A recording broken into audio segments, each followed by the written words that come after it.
Bonjour tout le monde, alors on se retrouve aujourd'hui pour une nouvelle vidéo et aujourd'hui on attaque l'entretien donc de cette voiture. On est sur un Volvo XC60, un 2 litres TDI de 190 chevaux. C'est parti. Alors aujourd'hui on va venir réaliser la vidange de l'huile moteur avec le remplacement du filtre à huile évidemment, le filtre à air, et restez bien jusqu'au bout parce qu'on verra comment on remet le compteur journalier à jour. C'est parti. Allez, on va commencer par venir se rendre dans le compartiment moteur. Allez, on se rapproche. Voilà, donc on va venir ouvrir le bouchon de remplissage d'huile. On pose sur le côté, on passe à la suite. Voilà, donc on se retrouve sous la voiture. On a rehaussé légèrement la voiture, on l'a sécurisée surtout. Et maintenant, on va venir retirer le cache moteur, le cache du bas moteur. Donc pour ça, on a des vis qui se situe ici. On est sur de la Torx 30, on est sur de la T30 et il y a à peu près 7 ou 8 vis. Donc on les retire, on les met de côté dans une petite boîte. Allez, on se retrouve tout de suite après. On a retiré donc le cache du bas moteur et on a donc le carter d'huile avec le bouchon de vidange qui se trouve juste ici. Donc on va venir s'équiper, une bassine, la clé et on attaque. Voilà, donc on a tout ce qu'il faut. On a notre clé pour venir retirer le bouchon de vidange. On est sur une empreinte de 17. On a notre bassine juste en dessous et on va venir donc desserrer tout ça. Hop.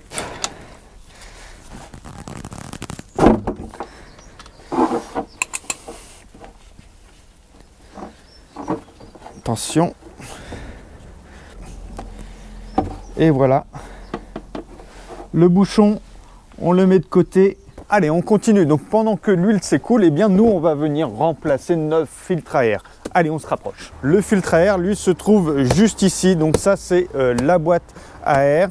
On a des vis de chaque côté à démonter. On est sur une empreinte T25 et on va venir démonter ça pour le remplacer. C'est parti.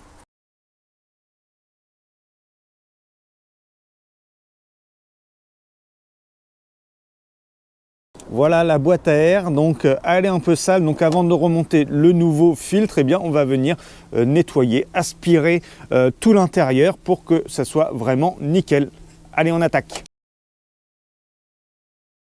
Voilà, donc on a bien nettoyé donc notre boîte à air et maintenant on va pouvoir venir remettre notre filtre.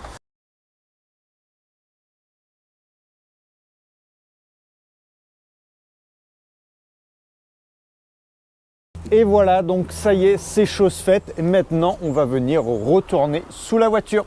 C'est parti. On se retrouve donc sous la voiture. On a notre bouchon qu'on a nettoyé. On prend un nouveau joint, on le met et on va venir replacer donc le bouchon de vidange. Voilà, on va venir le bloquer.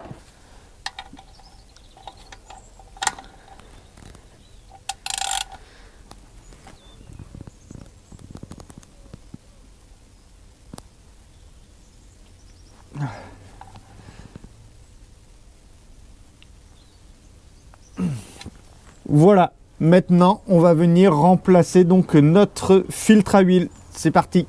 Voilà, donc maintenant on continue et on va venir se rendre donc de l'autre côté. Voilà, juste ici, on va avoir le filtre à huile, donc une cloche. Là, on a une clé de BTR de 40. D'accord. En fait, moi j'ai pas de 40, j'ai pas de grosse BTR, du coup j'ai pris une Torx et je suis sur du 40. Voilà, donc on va venir dévisser la cloche pour pouvoir extraire notre filtre. On met bien la bassine sur le dessous et on attaque. On attend quelques minutes que l'huile du filtre à huile finisse de s'écouler et on va venir ouvrir la cloche. Allez, à tout de suite. Voilà, donc maintenant on va venir ouvrir la cloche. Alors j'ai pas de clé spécifique pour ce filtre. J'utilise une pince à étau que je suis venu régler pendant que ça coulait. Hop, je serre et là je vais venir le débloquer. Encore un petit coup, puis après je vais finir à la main. Voilà. Alors ça fait appel d'air, du coup il y a un peu plus d'huile qui coule, on attend un petit peu. Voilà, donc maintenant eh bien, on va venir remplacer donc, notre filtre. Donc voilà, on va venir le vider. Un coup de nettoyant frein. Voilà, donc maintenant on va venir retirer donc l'ancien joint. Donc celui-là, on le retire à l'aide d'un petit tournevis plat. Hop, on le met de côté. On va venir prendre notre nouveau filtre. Voilà, comme ceci. On va venir récupérer le nouveau joint.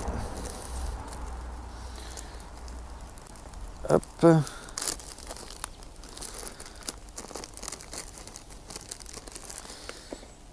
Voilà, on va venir le replacer. Donc bien dans la même rigole que là où était l'autre. Voilà, on est pas mal. On va venir le huiler juste après. Ok. On va venir récupérer donc notre petite vis de purge. Et pareil, on va venir retirer donc le petit joint.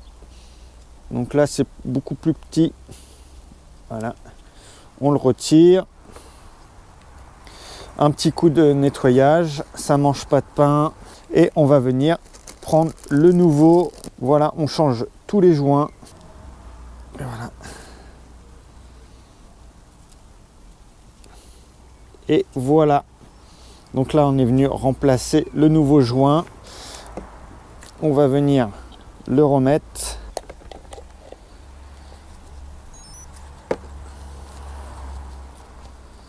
Et voilà.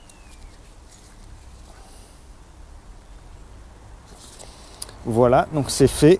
On va mettre notre nouvelle cartouche, donc dans le bon sens. Voilà, le clips.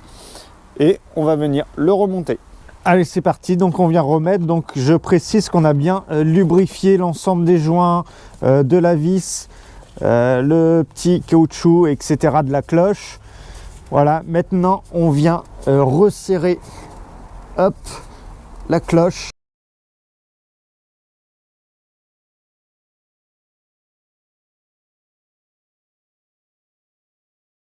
Voilà, donc maintenant eh bien, on va venir mettre un grand coup de nettoyage avec le nettoyant frein pour enlever toutes les traces de gras. Et juste après, eh bien, on remettra le cache moteur. C'est parti. Allez, on continue. Donc on est venu remettre le cache du bas moteur sur la voiture. On a redescendu la voiture sur ses 4 roues. Et maintenant, on va pouvoir procéder au remplissage de l'huile dans le moteur. Donc voilà, pour ce moteur-ci, eh bien, on est sur de la 0W20. Donc pour ça, eh bien, on regarde donc dans le carnet d'entretien, dans le notice d'utilisation du véhicule ou tout simplement sur un site que je vous mettrai dans la description qui est super, que j'utilise à chaque fois que j'interviens sur un véhicule. Et du coup, ici, on va avoir besoin d'un peu plus de 5 litres. Donc c'est pour ça que j'ai un deuxième bidon. Donc ici, sur le 2 litres TDI 190 chevaux, on est à 5 litres 2. Donc voilà, on va venir procéder au remplissage et on se retrouve tout de suite après. Voilà, donc ça y est, donc j'ai mis exactement à peu près 5 litres 1, un petit 5 litres 2. Maintenant, eh bien, on va venir refermer tout ça, on va venir faire tourner le moteur, histoire que l'huile se diffuse partout dans le moteur, remplisse le filtre à huile. Et après, on viendra vérifier un petit peu le niveau d'huile. Allez, on attaque. Alors, sur ce véhicule, eh bien, on n'a pas de jauge manuelle, mais une jauge électronique. Alors, ça a des avantages et des inconvénients. Et en l'occurrence, eh bien, on ne peut pas faire le niveau d'huile en temps réel. Il va falloir sur ce véhicule attendre un certain temps, il va falloir reprendre la voiture, rouler pendant une trentaine de kilomètres et arrêter le véhicule au moins pendant 2 heures sur un seul plat. Et à partir de là, eh bien, on pourra se mettre au tableau de bord et vérifier le niveau d'huile. Donc c'est pour ça qu'il faut mettre au plus juste la quantité d'huile et se renseigner surtout avant de la capacité du moteur. Donc ici, je rappelle qu'on était sur du 5,2 litres. Je me suis rapproché au maximum. Et juste après, eh bien, on fera le petit test pour voir le niveau d'huile. Allez, on continue. Voilà, donc on va venir cliquer donc sur OK. Et là, on rentre dans un menu et on va venir naviguer. On utilise la molette. Voilà. On sélectionne donc niveau d'huile. Donc là, il est en surbrillance. On peut le sélectionner. On clique sur OK et on a notre niveau d'huile. Donc on est tout juste en dessous du maxi, donc on est bien. Voilà, donc on est venu vérifier le niveau d'huile et maintenant on va terminer cette vidéo avec la remise à jour du compteur journalier. Allez, on va se rapprocher. Voilà, donc maintenant on se retrouve donc dans l'habitacle et on va venir remettre donc le compteur de maintenance à jour. Pour ça, eh bien, on va venir déjà utiliser la manette qui se trouve sur la gauche. Donc le petit bouton OK, la petite molette pour naviguer. On va cliquer sur OK.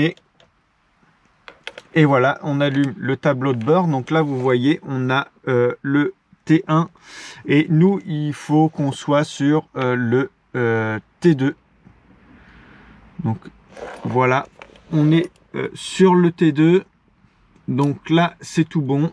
Maintenant, eh bien, on va venir insérer la clé juste une fois sur le bouton. Hop. Voilà. Et ensuite, on va venir maintenir OK et le bouton Start-Stop. On reste appuyé. Hop.